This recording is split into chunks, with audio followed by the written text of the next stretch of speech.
Mesdames, Messieurs, bienvenue à l'émission Toute la Bible en parle. Vous entendrez le témoignage d'un journaliste, Marc Rochette, de La Tuque. Jacques Whitney, de Granby, est de retour parmi nous. Il fait partie du groupe Renaître. Si vous étiez là la semaine dernière, vous avez sûrement aimé ce qu'il a fait. Restez à l'écoute, appelez vos amis et dans quelques instants, au cours de l'émission, après l'entrevue, Jacques sera là pour nous faire une de ses chansons. Il viendra jusqu'à vous par le biais de cette émission Toute la Bible en parle.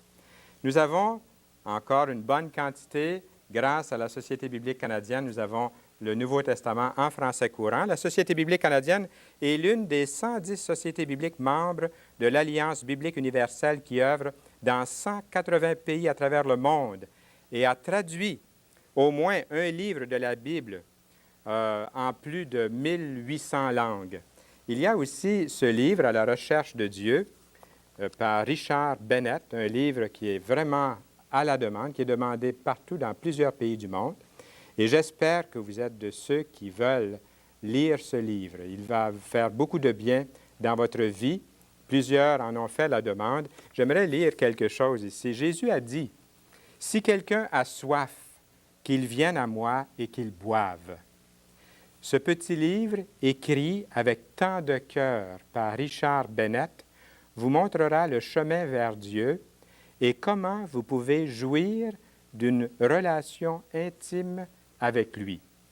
En même temps, pourquoi ne pas demander à quelle place, à quel endroit nous avons nos rencontres fraternelles et nos rencontres de prière, d'études bibliques. Il nous fera plaisir de vous donner ces détails, ces informations. Peut-être que vous avez des remarques, des commentaires aussi à nous faire, des conseils. Nous sommes toujours très heureux de vous entendre. C'est une émission au cours de laquelle nous pouvons participer les uns avec les autres. Sans plus tarder, nous allons maintenant nous rendre auprès de Marc Rochette pour entendre son témoignage. Rochette de La Tuque. Ça fait tellement plaisir d'accueillir quelqu'un de La Tuque. Je pense que c'est la première fois que nous faisons un enregistrement avec quelqu'un de chez nous. Oui, je crois que oui. J'avais pas eu l'occasion de connaître d'autres personnes qui avaient eu le privilège que j'ai aujourd'hui de venir à ton émission, si tu permets bien de te tutoyer. On va se tutoyer parce que je pense que tu m'as mis la puce à l'oreille. Les gens de La Tuque m'ont tellement bien accueilli l'automne 90. On a eu le plaisir d'être ensemble à l'émission. Je ne sais pas comment vous l'avez appelé à cette époque, mais il y avait 50 minutes. C'est ça, on avait fait une introduction à la série qu'on diffuse, de Toute la Bible en parle. Alors, on avait eu l'occasion, j'avais eu l'occasion, on avait changé les rôles un peu. J'avais eu l'occasion de t'interviewer lors de cette émission-là. Et puis, on avait tellement eu du bon temps qu'on avait fait 50 minutes à cette occasion-là. Puis, ça a été bien apprécié. Il y a eu des bonnes réactions dans le milieu. Oui. Puis, après ça, il y a eu à la télévision 4 saisons. La retransmission de Mission Québec, là, 2 soirs de temps, je pense. Le 12 et le 13 octobre. C'est ça. Alors, les gens ont pu reconnaître Fernand Saint-Louis, celui-là même qui avait fait une entrevue à La Tuque. Puis, avec cette émission-là aujourd'hui, je pense que c'est une bonne continuité avec une représentation la-tuquoise. Je pense que c'est un privilège pour nous de venir te rencontrer à Verchères aujourd'hui. C'est bien réciproque et nous sommes très heureux de vous accueillir ici à Verchères, comme tu l'as mentionné, tout près du fleuve Saint-Laurent. C'est vraiment très sympathique, c'est vrai. l'accueil. On est bien reçus chez les Pigeons, ici à Verchères, pour faire l'émission Toute la Bible en parle.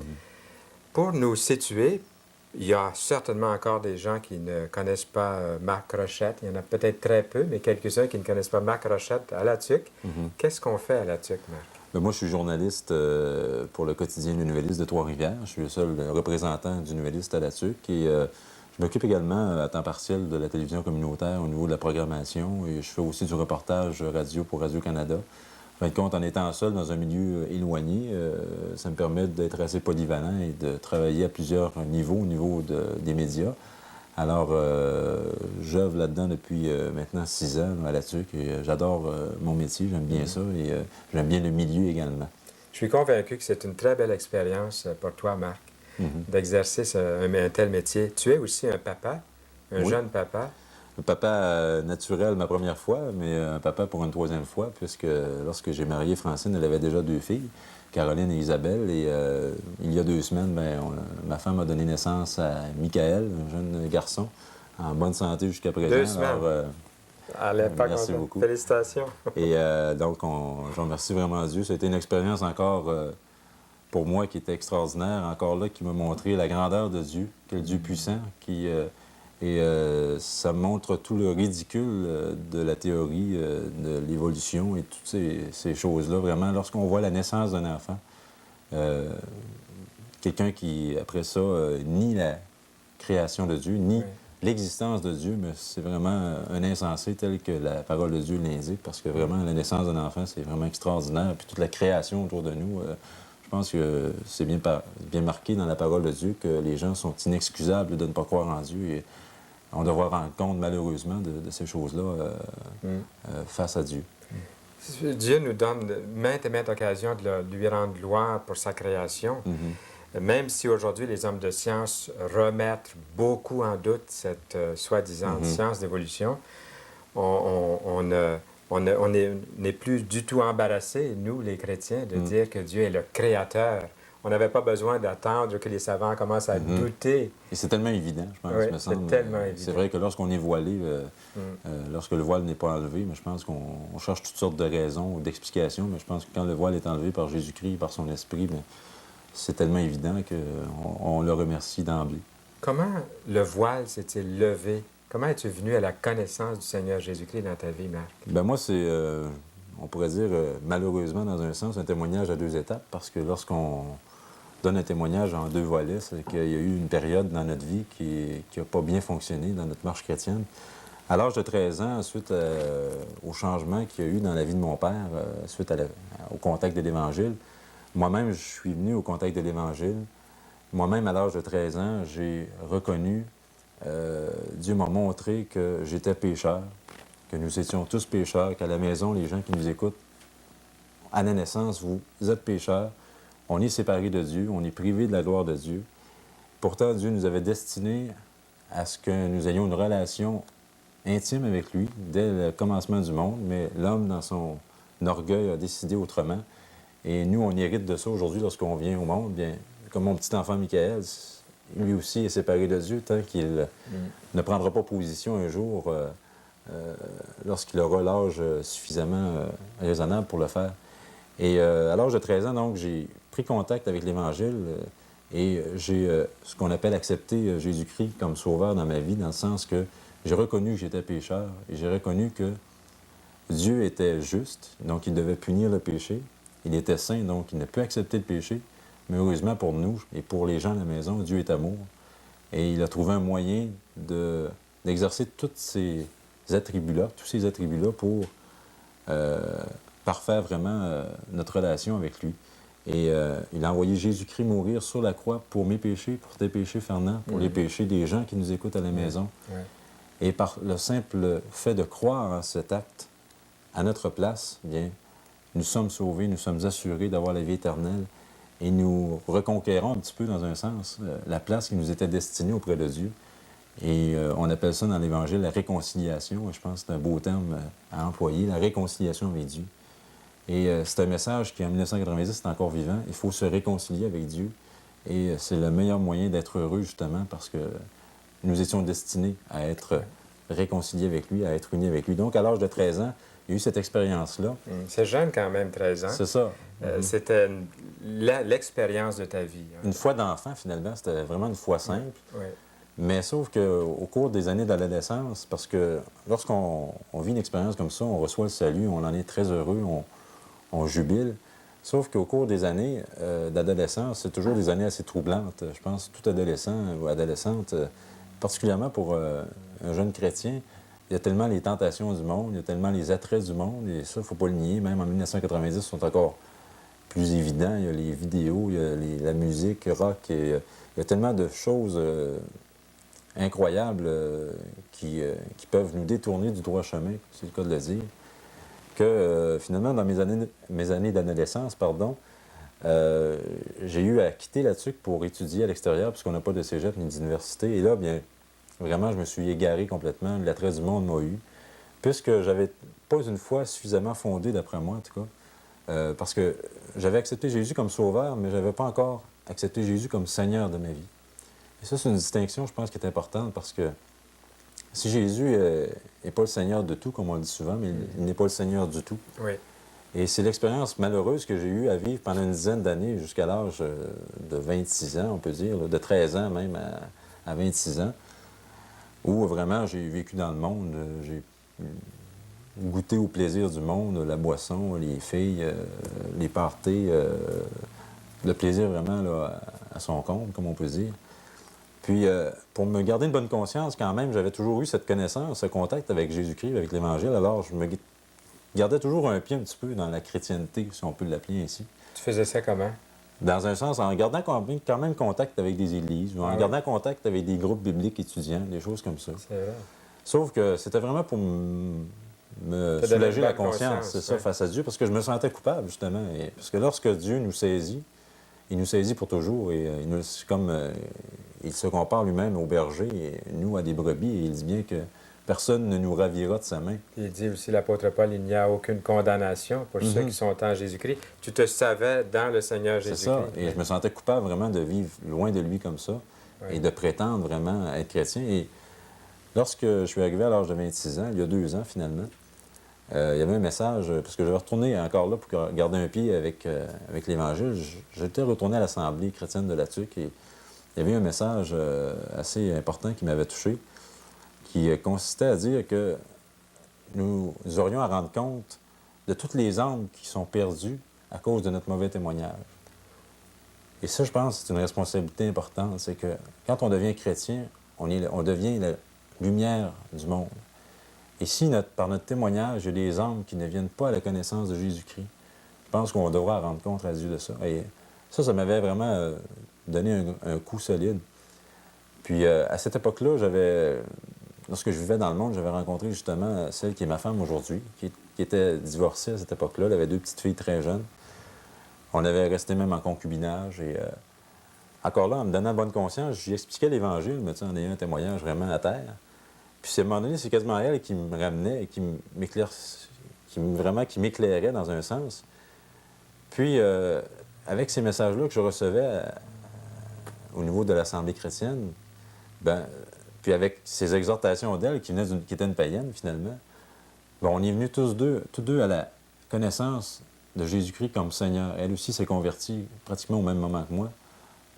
En fin de compte, moi, j'ai eu une nouvelle consécration il y a 2 ans et elle s'est convertie également pendant la même période. Puis à ce moment-là, on a décidé de se séparer pour un temps. Pourtant, on s'aimait beaucoup. On avait resté quand même 2 ans ensemble. Puis on avait demandé à Jésus-Christ de vraiment nous guider dans notre vie. Puis à partir de ce moment-là, bien, j'ai vraiment cherché à faire la volonté de Dieu. Non par ma propre force, parce que c'est impossible, mais par l'Esprit de Dieu qui nous habite lorsqu'on le reçoit comme Sauveur et comme Seigneur de notre vie. Et vraiment, depuis ce temps-là, on a été séparés de 6 à 7 mois pratiquement. Et le Seigneur, nous a montré que nous étions faits l'un pour l'autre.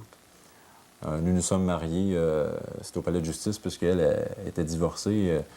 Par témoignage, on ne voulait pas que les gens pensent que Dieu approuve le divorce, mais vraiment que Dieu accepte notre mariage, mais que ça se fasse, c'était une conviction personnelle et aussi qui était partagée par les anciens de l'Assemblée, que les gens ne pensent pas, là, on peut divorcer n'importe quand, puis on peut se marier n'importe quand. Je pense que le mariage, c'est vraiment quelque chose qui est pour la vie. Et lorsqu'on le fait vraiment devant Dieu et avec une vie nouvelle avec Jésus-Christ, je pense que c'est merveilleux. Depuis ce temps-là, Dieu nous a bénis de façon extraordinaire. On est mariés maintenant depuis, ça va faire 1 an seulement, au mois de novembre. On a eu notre enfant Michael tout récemment et Dieu nous a bénis au niveau financier. Lorsqu'on se marie, on sait que les gens ont peur de se marier à cause de l'impôt. Et ma femme travaillait, puis ça coûte beaucoup. Est-ce qu'il n'y a pas un montant d'argent qui vient là, quand un enfant vient au monde? C'est ça, mais en fin de compte, on a tout récupéré pratiquement. C'est pas pour dire qu'on faisait ça pour l'argent, mais quand même, au niveau financier, Dieu voit tous nos besoins.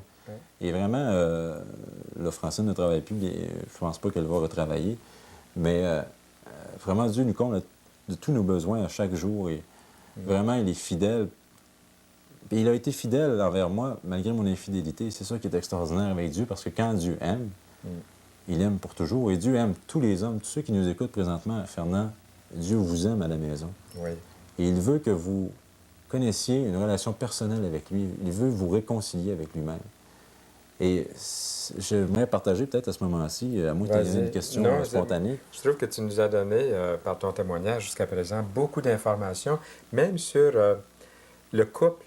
Mhm, C'est un peu spécial, l'expérience que vous avez mhm. vécue. Puis tu nous as renseigné, en nous parlant de l'Église, leur réaction, ton désir, la bonne conscience que tu voulais avoir devant Dieu. Tu viens de nous donner tout un paquet d'informations utiles en même Mhm. temps que ton témoignage, puis cette nouvelle vie que Dieu t'a donnée. Et on voit que ce sont les conséquences de cette nouvelle vie. Ce sont les fruits, Les finalement, qui fruits, commencent à germer. Je pense oui. que c'est ça que j'ai remarqué depuis 2 ans. Lorsqu'on donne notre vie vraiment à Jésus-Christ, pas seulement recevoir son salut, mais lorsque nous, on donne notre vie en retour pour lui, Mhm. bien, il nous donne au centuple, il nous comble, puis il nous fait ressortir dans nos vies des fruits que si c'était de nous-mêmes, tellement on est méchant, le cœur est tortueux plus que tout, le cœur de tout homme, mais malgré ça, il nous fait ressortir des fruits vraiment extraordinaires. Quel est ce verset que Dieu a mis sur ton cœur pour nous? Oui, regarde, Fernand, c'est dans Colossiens, chapitre 1 et verset 16, lorsqu'on dit que car en lui, car en Jésus-Christ, ont été créées toutes les choses qui sont dans les cieux et sur la terre. Donc, on a parlé du Créateur au début de l'émission, ça le réitère ici. Les visibles et les invisibles, les trônes, les dignités, les dominations, les autorités. Et c'est ici que je veux mettre l'accent, c'est que tout a été créé par lui et pour lui. Beaucoup de gens acceptent, Fernand, le fait que, vaguement, il y a un Dieu qui a créé. Donc, tout a été créé par lui. Mais peu de gens savent et veulent reconnaître que tout a été créé pour lui. Amen. On a été créé pour Dieu, Oui. on a été créé pour sa gloire. Mhm. Et vraiment, par son amour, il nous permet de reprendre cette place qu'on avait au début Oui. du monde et de pouvoir vivre en 1990 pour sa gloire, malgré les difficultés, malgré les épreuves. On n'est pas des extraterrestres, on n'est pas des personnes bizarres, on n'est pas embarqué dans quelque chose, on n'est pas embarqué dans une secte. Mm. C'est vraiment une relation qui a été rétablie entre nous-mêmes et Dieu. Et les gens à la maison aujourd'hui peuvent faire cette expérience-là Oui. en ayant cette foi d'enfant, justement, Mhm. et en vraiment reconnaissant leur condition, qui est celle d'être privé de la gloire de Dieu, d'être séparé de Dieu, et de reconnaître que Jésus-Christ a reçu toute la colère de Dieu, de son propre Père sur la croix, à leur place et à notre place. Puis il pourrait, Marc, l'exprimer, ce désir de recevoir Jésus-Christ comme tu l'as fait, en composant ce numéro de la TUC qui paraît à l'écran. Effectivement, il y a un numéro qui paraît. On a le privilège, l'opportunité de diffuser toute la Bible en parle depuis maintenant quelques années. 5 ans, je pense. Et je pense que les gens, ce numéro de téléphone-là est très important. Oui. Si vous prenez une décision, ou si vous voulez en savoir plus pour prendre une décision, composez ce numéro de téléphone-là et il y aura quelqu'un au bout de la ligne qui vous conseillera. Oui. Et tout ça avec amour, tout ça. Il y a des gens qui peut-être qui vont dire j'ai peur d'être embarqué dans quelque chose, j'ai Oui. peur. Non, c'est vraiment de vous donner des informations parce que la parole de Dieu, elle est vraie. Et Jésus est le chemin, la vérité et la vie. Et nul ne vient au Père que par lui-même. Et il y a tellement de monde qui cherche quel chemin prendre et quelle vérité prendre Oui. et quelle vie mener. Mais je pense que Jésus l'a bien résumé dans ce verset-là, qu'il est le chemin, la vérité et la vie. Ne vous troublez point, croyez en Dieu, croyez en moi. Il y a tellement de beaux versets qu'on pourrait parler, je pense, plusieurs heures, Fernand. Oui. Et les gens à la maison en seraient vraiment éblouis. Ce qu'on peut faire aussi, Marc, c'est que pour chaque personne qui appelle, on leur envoie tous les versets, c'est-à-dire le Nouveau Le Testament. Nouveau Testament. En français courant. Et ce, gratuitement, je pense. Oui, Vraiment. oui. Tous ceux qui appellent. Puis aussi, on leur envoie, s'ils veulent, par la même occasion, À la recherche de Dieu, un livre qui est répandu dans 500 000 copies en 12 langues. Mon cher Marc, ça paraît pas, mais le temps est presque écoulé. Bien, oui. J'ai tellement aimé l'entrevue qu'on va faire venir Denis Junot de chez vous là, pour une émission prochaine. Un deuxième là-dessus, quoi. Oui, c'est ça. Merci beaucoup, Fernand, pour ton accueil et l'accueil de la famille Pigeon ici à Verchères. Et je pense que je vais retourner avec un bon souvenir. J'espère que les gens à la maison vont saisir l'importance d'être saisis par Jésus-Christ, justement. À bientôt, mon cher. Merci, Fernand. De retour en studio, c'était Marc Rochette, un journaliste de la TUC. Et en même temps, nous aimerions saluer bien chaleureusement tous nos amis de la TUC, une des belles régions du Québec. Et le Nouveau Testament, je vous le montre, celui dont on vient de parler, c'est en français courant, le Nouveau Testament. N'oubliez pas d'en faire la demande immédiatement. Appelez-nous Ce numéro de téléphone qui paraît au bas de l'écran, c'est votre numéro dans votre région. Il y a aussi À la recherche de Dieu. Nous venons tout juste d'en parler durant l'entrevue. Vous pouvez en faire la demande aussi. Plusieurs personnes l'ont déjà fait. Il ne reste qu'à vous de vous décider, de téléphoner, de composer le numéro et de demander ce livre À la recherche de Dieu. C'est Richard et Dorothée Bennett qui sont les auteurs. Ils sont hautement qualifiés pour vous guider dans cette recherche de Dieu. Et depuis plus de 25 ans, ils ont voyagé partout dans le monde entier. Ils ont conduit des hommes, des femmes et des enfants au Seigneur Jésus-Christ. Y a-t-il quelque chose que vous pouvez donner à Dieu maintenant qui pourrait vous donner en retour une grande paix, une grande joie, une joie de vivre? Eh bien, Jacques Whitney du groupe Renaître, qui nous fait vraiment plaisir d'accueillir à nouveau cette semaine, vient jusqu'à nous par sa chanson « Jusqu'à moi ».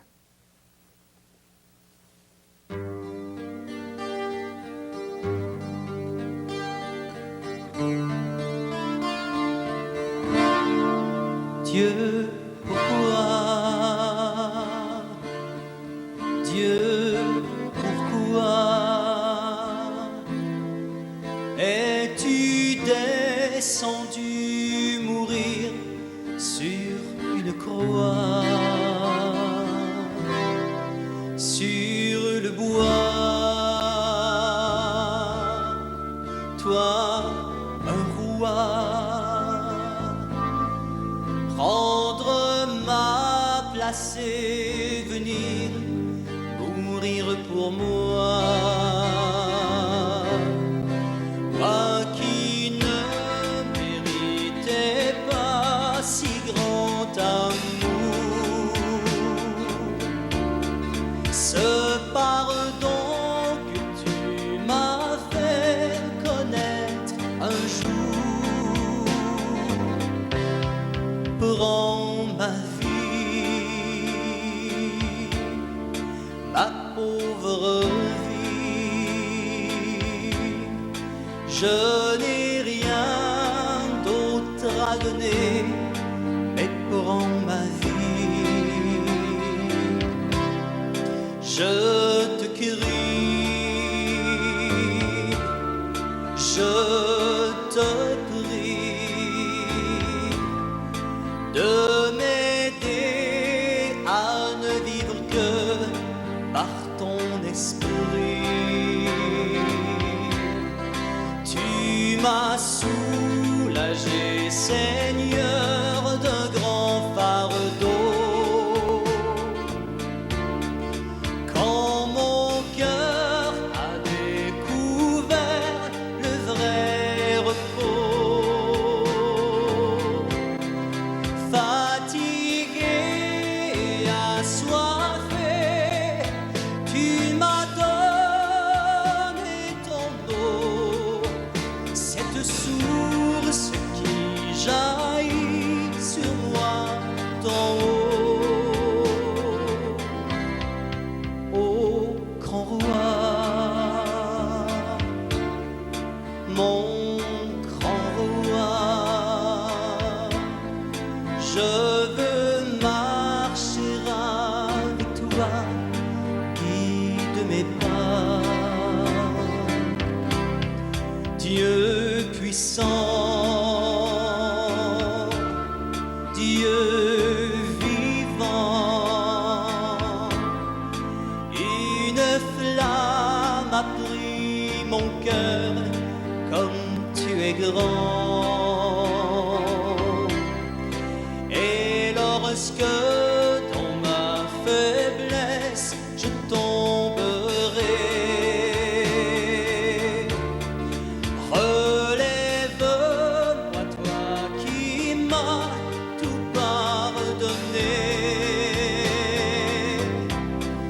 Par ton esprit si puissant, éclaire ton enfant, que je vive dans la joie et dans la foi. Jusqu'à moi,